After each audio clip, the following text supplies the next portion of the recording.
मेरा नाम सर यासिन है। मैं यूएमसी उम्मीद मल्टीमीडिया चैनल में आपको खुशामदीद कहता हूँ। आज क्लास 9 का हम सेकंड टर्म का चैप्टर नंबर 5 डिस्कस करेंगे।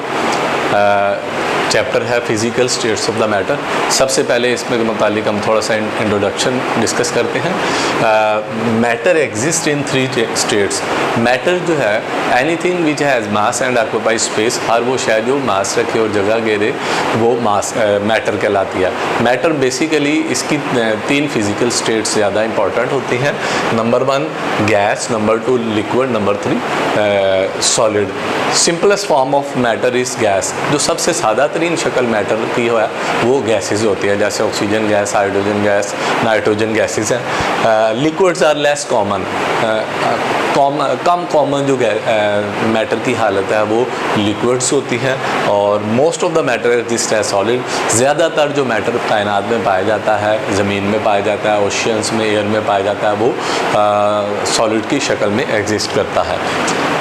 पहला पॉइंट है हमारा diffusion. Gases diffuse very rapidly. गैसों के डिफ्यूज़ होने की रफ्तार बहुत ही तेज़ होती है। डिफ्यूजन है क्या? Spontaneous mixing up of molecules by random motion and collision to form homogeneous mixture. ऐसा प्रोसेस जिसमें मालिक्यूल खुद ब खुद मिक्स हों 2 तरीक़ों के ज़रिए। पहला तरीका रैंडम मोशन, यानी मालिक्यूल बेतरतीब हरकत करें और बेतरतीब हरकत करके आपस में मिक्स हो जाएं। नंबर 2 कोलिजन, मालिक्यूल्स आपस में टकराएं और मिक्स हो जाएं।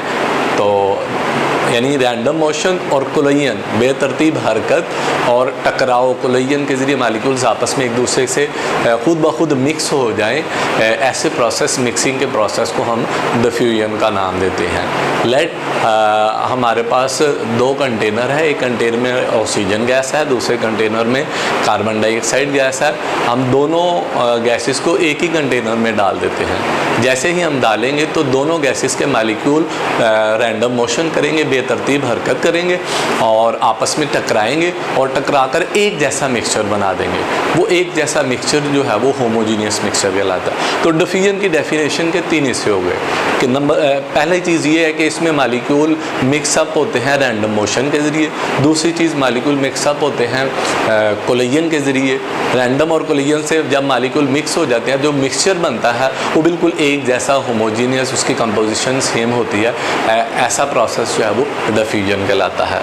Diffusion depend upon molecular mass of the gas. Diffusion का अनुसार गैस के मालिक्यूलर मास पर होता है।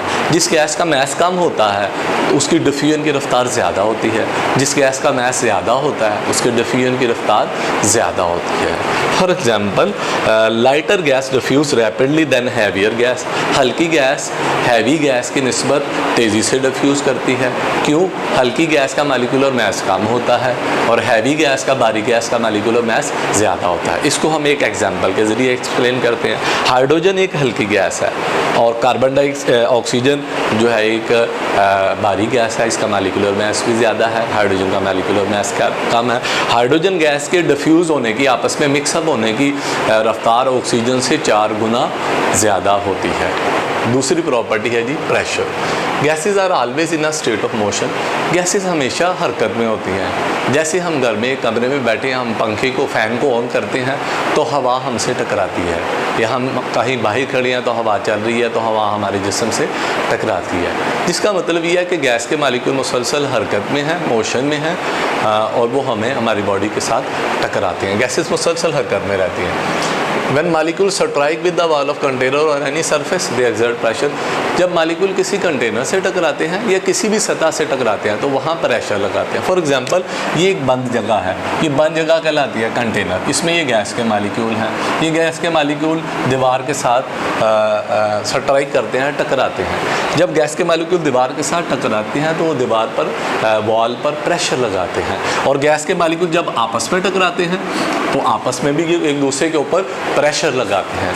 तो हम कह सकते हैं कि मालिक्यूल जब वॉल के साथ और किसी सरफेस के साथ टकराते हैं तो वो प्रेशर को लगाते हैं।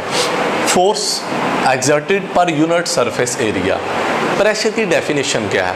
लेट ये एक गैस का मालिक्यूल है और ये एक जगह है, कंटेनर की ये एक जगह है। इस जगह को हम कहते हैं यूनिट एरिया। यूनिट एरिया इस जगह पर गैस का एक मॉलिक्यूल टकरा रहा है। तो जब गैस का मॉलिक्यूल किसी यूनिट एरिया पर टकराएगा तो डेफिनेटली गैस का मॉलिक्यूल एक फोर्स लगाएगा। क्या लगाएगा?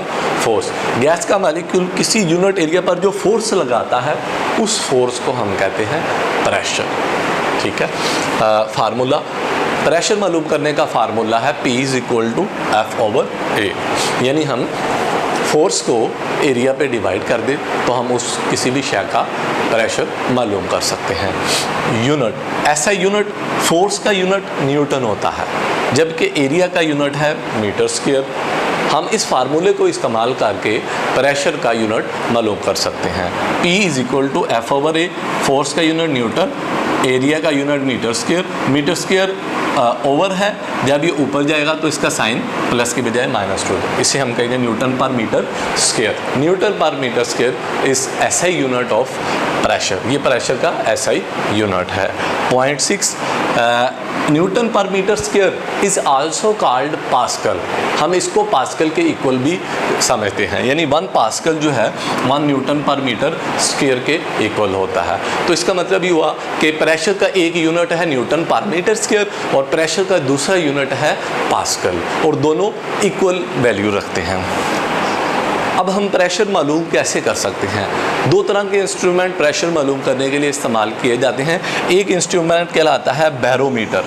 बैरोमीटर एटमॉस्फेयर का प्रेशर मालूम करने के लिए इस्तेमाल किया जाता है, यानी हमारी फ़ज़ा का कितना प्रेशर है उसको मालूम करने के लिए जो इंस्ट्रूमेंट इस्तेमाल किया जाता है उसे हम कहते हैं बैरोमीटर।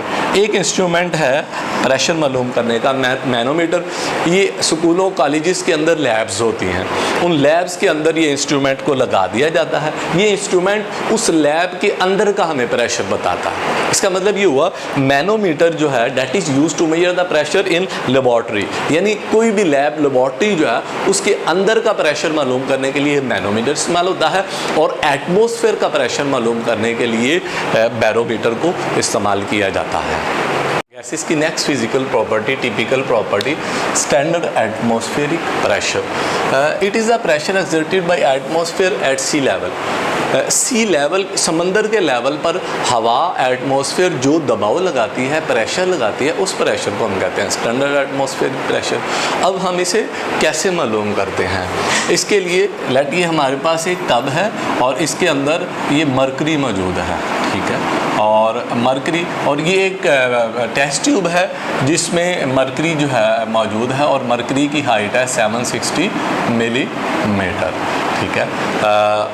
अब बेसिकली होता ये है, हम टेस्ट ट्यूब को मुकम्मल तौर पर मरकरी से फिल करते हैं और फिल करने के बाद उसको इन्वर्ट करके मरकरी के अंदर ही उल्टा के रख देते हैं। जैसे भी हम मरकरी के अंदर उल्टाते हैं तो टेस्ट ट्यूब के अंदर वैक्यूम पैदा होता है और मरकरी नीचे आ जाती है, और मरकरी का लेवल जो है वो पैमाइश से पता लगता है 760 है। तो अगर आप गौर करें तो इस सतह के ऊपर, मरकरी की इस सतह के ऊपर एटमॉस्फेयर प्रेशर लगा रही है, एटमॉस्फेयर प्रेशर लगा रही है। उस प्रेशर की वजह से मरकरी टेस्ट ट्यूब के अंदर कितनी हाइट पर मौजूद है? 760 की हाइट पर मौजूद है। तो स्टैंडर्ड एटमॉस्फेरिक प्रेशर क्या है? Pressure exerted by the mercury. Mercury जो प्रेशर लगाती है, मरकरी कॉलम ऑफ 760 mm, ये 760 मरकरी का जो कॉलम है वो जो प्रेशर लगाता है मरकरी के ऊपर, उस प्रेशर को हम नाम देते हैं स्टैंडर्ड एटमॉस्फेरिक प्रेशर। यानी 760 कॉलम हाइट तक जो मरकरी टेस्ट ट्यूब के अंदर मौजूद है वो इस टब के अंदर मौजूद मरकरी पर जो प्रेशर लगाती है उस प्रेशर को हम स्टैंडर्ड एटमॉस्फेरिक प्रेशर का नाम देते हैं। एक एटमॉस्फेरिक प्रेशर 760 mmHg के इक्वल होता है, और 7 mmHg ये इक्वल होते हैं 760 टॉर के। ATM भी प्रेशर का यूनिट है, mmHg मिलीमीटर ऑफ हाइड्रोगाइरम मरकरी, ये भी प्रेशर का यूनिट है, और टॉर भी प्रेशर का यूनिट है। एक mmHg एक टॉर के बराबर होता है, तो हम कह सकते हैं 760 mmHg 760 टॉर के बराबर है। और बिल्कुल इसी तरह न्यूटन पर मीटर स्क्वायर और पास्कल ये आपस में इक्वल होते हैं, तो 760 टॉर 1 एटमॉस्फेरिक प्रेशर और 760 mmHg इक्वल होते हैं 101325 न्यूटन पर मीटर स्क्वायर, और वो इक्वल होता है 101325 पास्कल के।